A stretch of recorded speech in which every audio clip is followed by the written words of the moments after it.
Një pjesë e perdeve në sallën e madhe të qendrës për kulturë në Tetov nuk janë funksionale dhe aktualisht janë hequr nga përdorimi.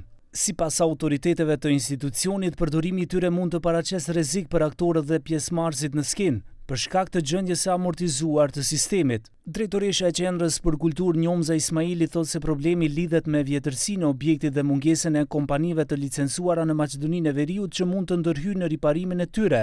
Ajo shton se institucioni është në pritje të ndërhyrjes nga Ministria e Kulturës për gjetjen e një kompanie të specializuar, në mënyrë që perdet të rikthehen sërish në funksion dhe salla të përdoret plotësisht për aktivitetet kulturore. Ka një pjesë brenda sallës e cila na brengos që ditën që kam marrë unë si drejtoresh, po edhe udhëheqësit tjerë para prak, por e cila kërkon një procedurë shumë më të vështirë, sepse asnjë firmë në Republikën e Maqedonisë së Veriut nuk i plotëson ato kushte për ndërhyrje në atë sistem manual të cilin e posedon salla jonë. Dhe tani jemi në koordinim me Ministrinë e Kulturës, që ndoshta ato si ministri të gjejnë një firmë tjetër nga shtetet e jashtme, e cila i posedon të gjitha licencat për të kryer ndërhyrjet të cilat duhet bën në Pallatin e Kulturës.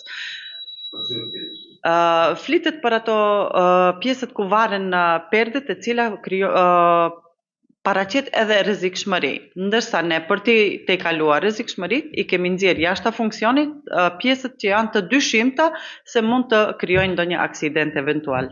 Qatia e qendrës për kulturë në Tetov është riparuar në 2 faza, ku një pjesë e punimeve është realizuar nga ish-udhëheqësia e institucionit, ndërsa pjesa tjetër nga drejtoria aktuale, e udhëhequr nga Njomza Ismaili.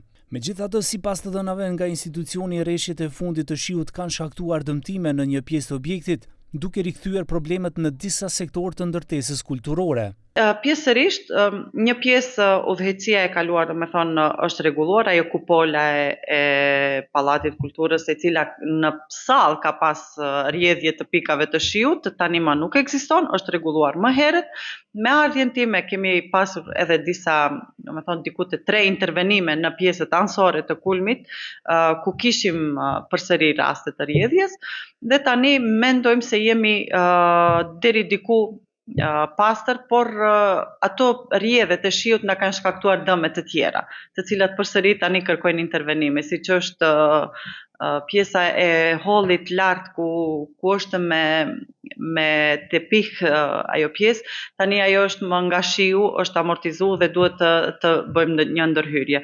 Këtu kemi kërkuar ofertat në disa firma, mendojmë që të shtrohet me një pjesë më të fortë edhe më të qëndrueshme për më shumë vite. Në qendrën për kulturë në Tetov funksionojnë disa institucione, përfshirë Bibliotekën e Qytetit dhe Teatrin e Tetovës. Në këtë objekt janë të vendosur edhe shoqëritë kulturore-artistike.